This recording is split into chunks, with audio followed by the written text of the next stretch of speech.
Terima kasih Anda masih bersama kami dalam Berita Papua hari ini. Untuk Anda yang baru saja bergabung, akan kami sajikan kembali 3 berita utama.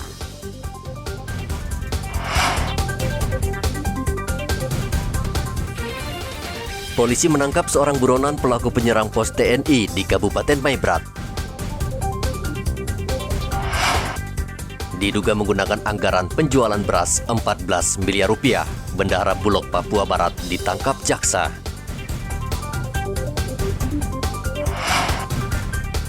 Pencurian marak di Merauke, polisi himbau pemilik toko waspada.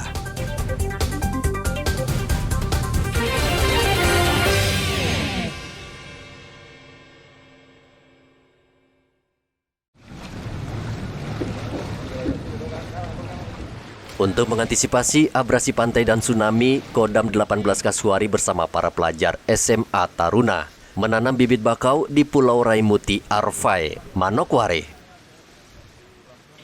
Mereka menanam sebanyak 500 bibit bakau di kawasan pesisir pantai Raimuti, sekaligus membersihkan kotoran dan sampah plastik yang mencemari pulau tersebut. Kasdam 18 Kasuari Brigjen Yusuf Ragainaga mengatakan kegiatan ini sangat mendidik para pelajar untuk belajar melestarikan lingkungan dan tidak membuang sampah ke laut karena bisa merusak ekosistem laut di perairan ini. Kegiatan pembentukan karakter sengaja diisi dengan kegiatan mencintai lingkungan. Mencintai lingkungan ini bisa juga membantu masyarakat, membantu negara, membantu pemerintah. Nanti kita lihat di situ sudah dibuat oleh komunitas bakau, sudah tanam, kemudian pemuda juga sudah mulai tata supaya kelihatan bagus. Dulu Raimuti ini mau habis. Dulu tuh kampung ada gereja situ, karena abrasi laut, ombak dia kasih kikis mau habis. Kita sekolah punya tugas untuk menjaga. Kita tanam dulu, kita pelihara. Penanaman bakau ini termasuk upaya mendukung program pemerintah daerah. Ini merupakan wujud kepedulian TNI melestarikan lingkungan. Bakau dikenal sangat efektif melindungi kawasan pantai dari abrasi dan tsunami.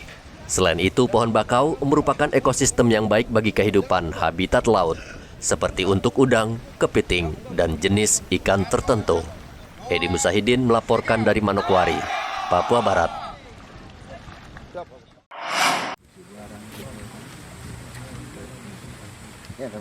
Polisi di Kabupaten Yaukimo terus bekerja keras tanpa kenal lelah membantu warga di pedalaman. Kali ini polisi memberikan pelatihan kepada warga setempat tentang bercocok tanam dan penyemprotan tanaman padi di lahan seluas 60 hektar di Kampung Muara. Warga masih banyak yang belum mengetahui teknik penyemprotan padi untuk membunuh hama tanaman agar hasil panen memuaskan. Kegiatan itu sangat membantu petani agar mereka mampu mengembangkan perekonomian di Kampung Muara. Kerjasama dengan warga setempat, ya kita ngasih pembelajaran untuk dia biar berkembang, biar tidak monoton tanamannya ketela pohon itu, ketela rambat, itu, biar ada kemajuan untuk memenuhi kebutuhan masyarakat sehari-hari. Ya sekitar 10 dari masyarakat OAP sini. Ya. Ada 10 masyarakat. Kalau yang dari perkebunan belakang pos ada 20. Tata cara untuk menanam yang baik dan bisa menghasilkan yang meningkat hasilnya. Dari masyarakat ada kayak misalnya jagung, itu kangkung. Siap nanam sendiri. Jagung, kangkung, bayam, itu sawi, itu kacang panjang. Kadang dia ngasih ke pos sekedar untuk masak gitu. Ya, lainnya mungkin untuk dijual untuk biaya perawatan sama ini pengolahan. Kegiatan ini merupakan pengalaman baru bagi Yonas, salah satu warga di Kampung Muara. Yonas mengatakan pelatihan ini sangat bermanfaat untuk usaha perkebunan yang sedang ia geluti. Ya dulunya sebelum ada padi seperti ini diadakan dari pemerintah Kabupaten Yaukimo Dulunya kami biasa tanam pisang dan sebagainya. Tapi memang sudah adakan dari dinas dari pemerintah Kabupaten Jawa Timur bersama dinas pertanian, termasuk Dimas Noken membantu menanaman turut pembubukan. Yang kemarin selama berapa tahun ini sudah diadakan di Bagian Morgu. Tapi sekarang ini di aliran Bagian Muara 4 kali permanennya, tapi yang di sini baru mulai. Baru kemarin bersama Bupati kita menanam bersama, termasuk kepala dinas, sehingga kita menanam bersama, belajar bagaimana kita dididik.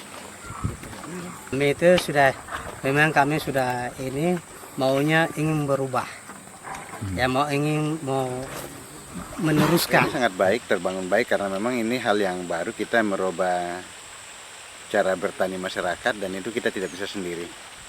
Jadi termasuk dari teman-teman dari Operasi Damai Kartens, dari Dimas Noken, dari Dimas Polres Jawa Timur secara khusus selalu ada dengan kami.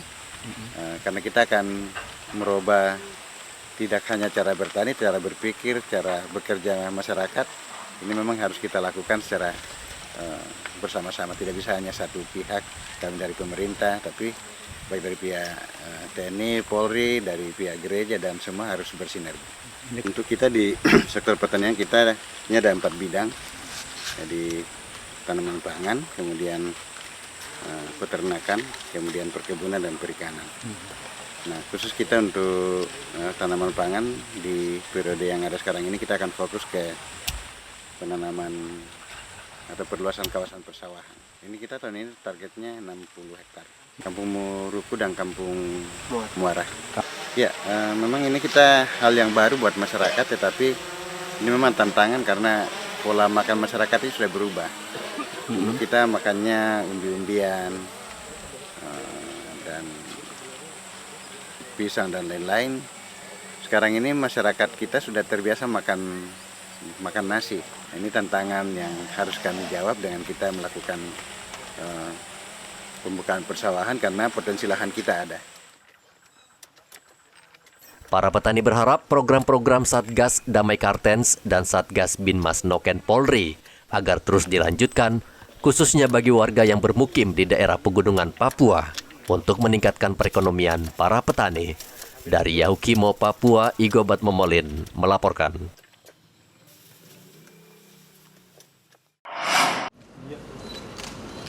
Sekretaris Badan Kependudukan dan Keluarga Berencana BKKBN mengukuhkan Panglima Kodam 17 Cendrawasih Maijen Muhammad Saleh Mustafa menjadi Duta Bapak Angkat Anak Stunting di Bumi Cendrawasih.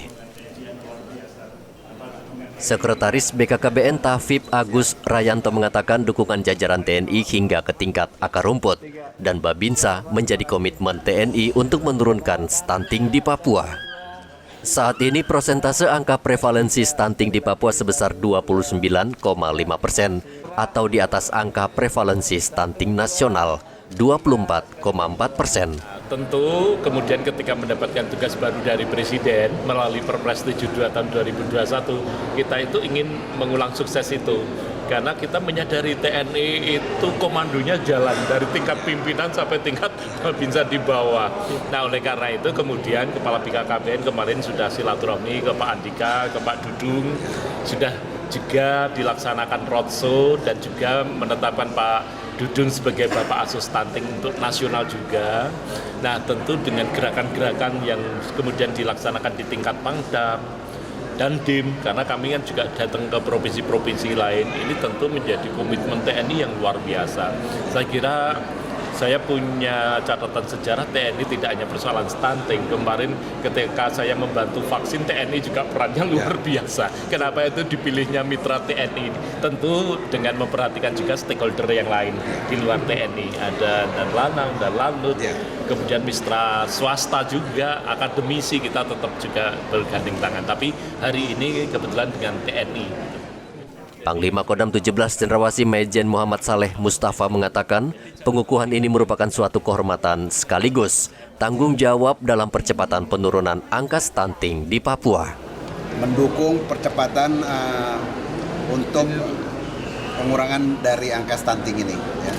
Melalui kerjasama tentu dengan stakeholder terkait. Dalam hal ini kita akan dibimbing juga dengan BKKBN, kemudian pos-posyandu yang ada di wilayah itu kita akan perankan juga, sehingga nanti mulai dari proses pendataan, proses pelaksanaan dari sampai dengan pengakhirannya kita akan data juga sejauh mana pencapaian dari penurunan angka stunting tersebut. Terus untuk penukaran kepada Kodim jajaran hingga ke Babinsa seperti apa, Pak? Ya, saya kemarin sudah kebetulan 1 minggu yang lalu saya cek tentang data di Kodim tentang stunting ini. Yang pertama saya akan lakukan pembenahan ya. Dan saya minta para dandim nantinya bekerja sesuai dengan data. Update data nanti dari teman-teman dari BKKBN yang akan memberikan, sehingga sasaran itu jelas, target jelas, kemudian pencapaiannya akan terukur. Stunting adalah kondisi gagal tubuh pada anak balita akibat dari kekurangan gizi. Akibatnya postur tubuh anak pendek. Stunting ini masih menjadi salah satu faktor penghambat pembangunan. Hendra melaporkan dari Kota Jayapura, Papua. Informasi tadi sekaligus menutup jumpa kita dalam berita Papua hari ini. Saya Yuni Rumbarar dan tim redaksi yang bertugas mengucapkan terima kasih atas perhatian Anda. Selamat pagi dan sampai jumpa. Wanyambi.